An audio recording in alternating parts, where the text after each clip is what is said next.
Assalamualaikum warahmatullahi wabarakatuh. Perkenalkan, nama saya Muhammad Ridwan dengan NPM C0C02308. Di sini saya akan membawakan materi tentang matematika keuangan bab 11 tentang saham. Baiklah, yang pertama adalah pengertian saham. Saham dapat diartikan sebagai tanda penyertaan modal seseorang atau pihak badan usaha, suatu perusahaan atau perseroan terbatas. Saham ialah nilainya dapat dihitung dari PP semua dividen tunai di masa datang yang dibayarkan kepada para pemegang saham untuk properti valuta asing, waralaba, toko, ruko, dan aset lainnya yang juga menggunakan prinsip yang sama seperti valuasi saham dan obligasi. Selanjutnya, saham yang tidak membagikan dividen. Perusahaan yang sedang bertumbuh umumnya membutuhkan dana besar untuk ekspansi usahanya, seperti membuka cabang baru atau menambah kapasitas produksi. Sumber dana yang termurah untuk tujuan tersebut berasal dari hasil operasi perusahaan. Itulah sebabnya walaupun memperoleh laba yang besar, perusahaan-perusahaan yang sedang bertumbuh biasanya tidak membayarkan dividen selama periode waktu yang lama. Inspektor saham yang berminat terhadap saham ini sering memang tidak mengharapkan dividen untuk yield-nya, tetapi lebih berharap pada kenaikan harga saham capital gain. Inilah yang membedakan investasi saham dari obligasi. Yield saham dapat berupa dividen dan kenaikan harga saham. Besaran dividen ini untuk saham LQ45 adalah rata-rata 2/3% PA sebelum pajak.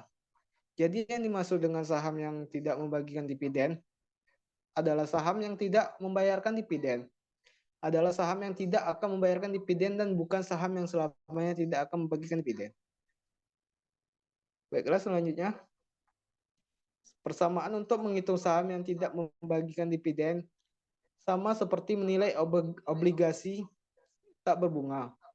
Bedanya untuk obligasi kita menggunakan yield atau imbal hasil.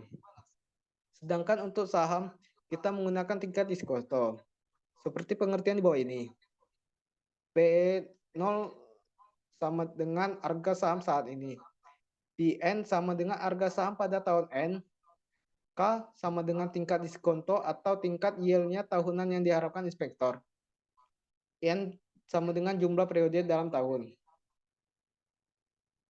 Saham dengan dividen tak berpola. Untuk saham yang memberikan dividen tidak pasti yang tidak teratur jumlahnya. Kita tidak mempunyai persamaan pamungkas. Hal yang dapat kita lakukan dalam kasus diterimanya di masa mendatang dan kemudian menjumlahkannya. Permasalahan dengan metode ini adalah kita memperkirakan semua dividen dari saham itu, yaitu dividen tahun depan hingga dividen tahun tak tinggal. Persamaan untuk menghitung nilai wajar saham dengan dividen yang tidak mempunyai pola teratur ini adalah seperti penjelasan di bawah ini. D1 dividen setahun lagi. D2 sama dengan dividen 2 tahun lagi. Dn sama dengan dividen N tahun lagi. Pn sama dengan harga saham pada periode N. Selanjutnya saham dengan dividen konstan. Setelah memahami persamaan umum untuk valuasi saham, kita juga merasa perlu untuk mengenal persamaan khusus untuk saham yang dividen tunainya teratur, yaitu dividennya bertumbuh secara konstan pada tingkat presentasi tertentu. Dengan asumsi dividen tahun ini sudah dibagikan, penilaian saham dengan dividen konstan relatif mudah karena menggunakan persamaan yang sama seperti persamaan untuk perpetuitas biasa. Kita juga cukup mengganti A dengan D atau dividen dan I dengan K tingkat diskonto. Dengan D adalah dividen tahunan, K adalah tingkat diskonto. Yang masuk dalam kelompok saham dengan dividen konstan ini adalah saham preferen, yaitu saham preferen ini pada praktiknya kurang populer di bursa saham kita karena jumlahnya hanya 4 atau kurang dari 1% dari 566 saham yang tercatat di Bursa Efek Indonesia atau bisa disingkat BEI pada tahun akhir 2017. Saham dengan pertumbuhan konstan. Selain dividen yang konstan, referensi mengenai keuangan dan dividen juga mencatat ada kelompok saham yang mempunyai dividen bertumbuh konstan sebesar presentasi tertentu setiap tahunnya secara terus-menerus. Contoh saham seperti itu adalah saham yang dividen tunainya bertumbuh dari 100.000 ke 110.000.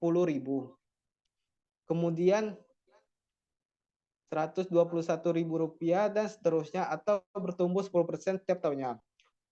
Persamaan untuk menilai saham seperti ini juga mudah karena persis seperti persamaan untuk perpetuitas bertumbuh yang dibahas pada bab sebelumnya. Dengan D1 adalah dividen tahunan, K adalah tingkat diskonto, dan G adalah tingkat pertumbuhan. Jika besaran D1 belum diketahui, kita harus menghitungnya terlebih dahulu dengan persamaan berikut. D1 sama dengan D0. 1 tambah G. Dengan variabel D0 sebagai nilai dividen tahunan ini. Selanjutnya adalah saham dengan pertumbuhan supernormal. Kelompok terakhir saham yang memberikan dividen teratur adalah saham dengan dividen yang bertumbuh dengan presentasi tinggi, kadang melebihi tingkat diskonto yang digunakan namun bertumbuh luar biasa.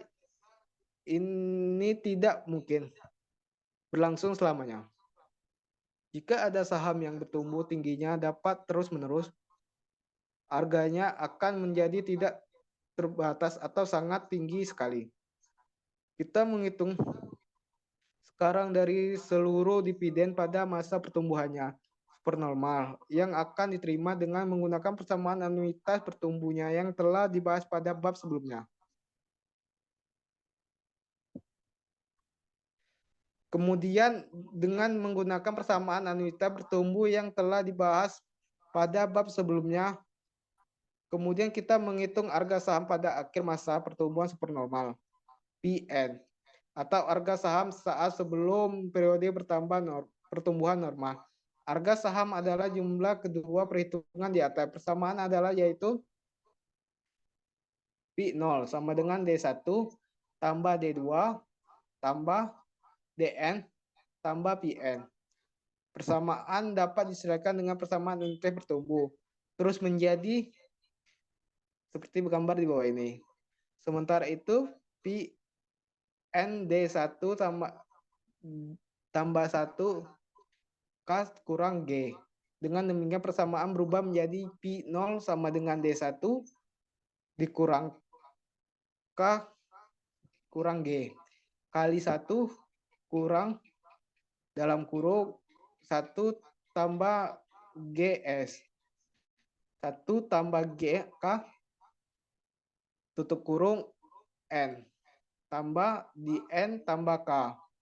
K kurang G tambah 1 tambah K N.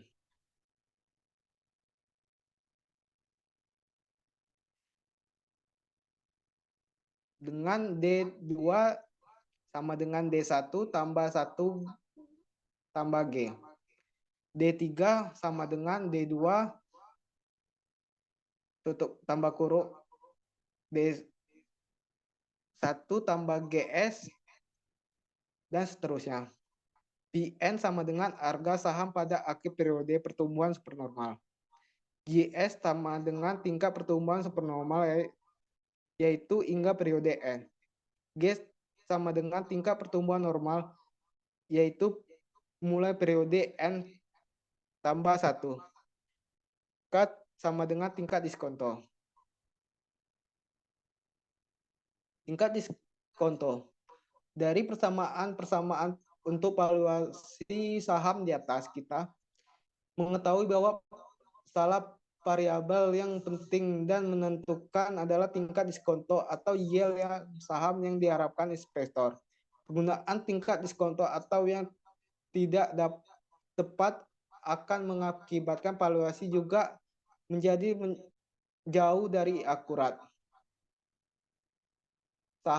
Sama seperti yield yang dipengaruhi beberapa faktor. Tingkat diskonto pun bergantung pada beberapa variabel penting lain. Namun tidak seperti penentuan yield obligasi yang hanya bergantung pada inflasi saat ini dan ke depan, dan risiko obligasi. Untuk menentukan tingkat diskonto untuk ekuitas saham, kita mengenal 3 model berbeda. Salah satu pendekatan itu adalah model Gordon. Persamaan untuk mencari tingkat diskonto dengan model ini yaitu K sama dengan D1, P0 tambah G. Dari persamaan tersebut, terlihat kalau yield dari investasi saham dapat dibagikan dalam 2 kelompok, yaitu G. Kedua, yield dividen atau D1 atau P0, dan yield capital gain dari tingkat pertumbuhannya, yaitu G. Kedua, yield bersumber dari laba per saham, earning per share, atau EPS. Bedanya dividen adalah laba yang dibagikan dengan kenaikan harga saham atau capital gain. Muncul karena ada laba yang tidak dibagikan.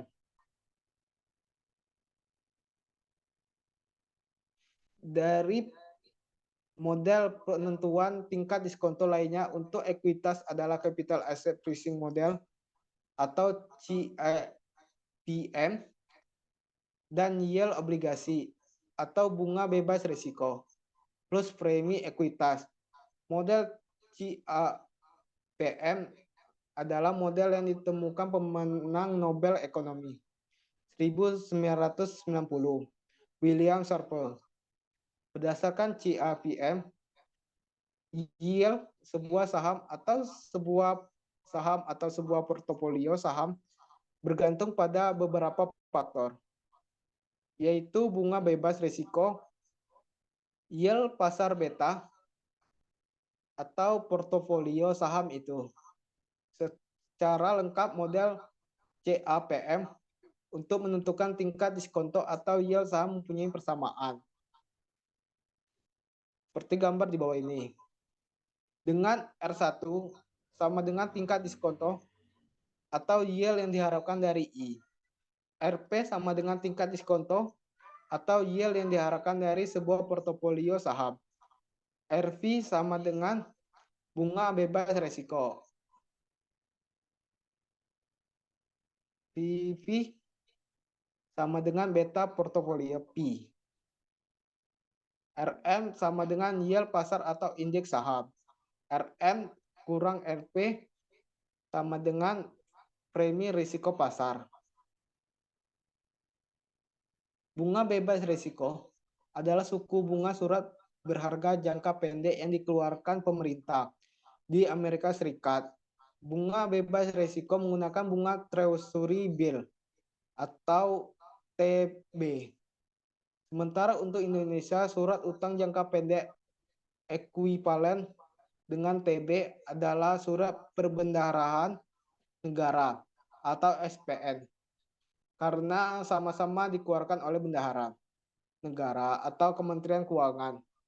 Namun Indonesia yang lebih sering digunakan sebagai acuan bunga bebas risiko adalah 7 day reverse repo rate yang dikeluarkan Bank Indonesia. Beta sendiri berdiri dalam referensi mengenai investasi didefinisikan sebagai ukuran atau koefisien risiko sistematis yang terkandung dalam sebuah saham atau portofolio saham. Beta seperti satu periode beta sebesar atau berarti saham atau portofolio akan bergerak seperti pasar dengan yield sama seperti pasar, yaitu RM. Karena RI atau RP sama dengan RP atau tambah 1 buka kurung RM kurang RF tutup kurung. RI atau RP sama dengan RF tambah RM kurang RF sama dengan RM.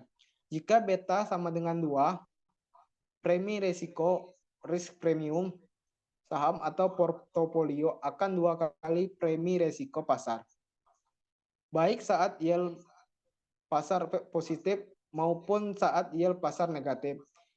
Beta, semua saham yang tercatat di bursa dapat dihitung dengan menggunakan metode statistik paling sederhana, yaitu regresi linear dengan premi risiko pada atau XTS, yield pasar, RM kurang RF, sebagai variabel independen atau excess yield saham, RI kurang RF, sebagai variabel dividen. Sekian dan terima kasih.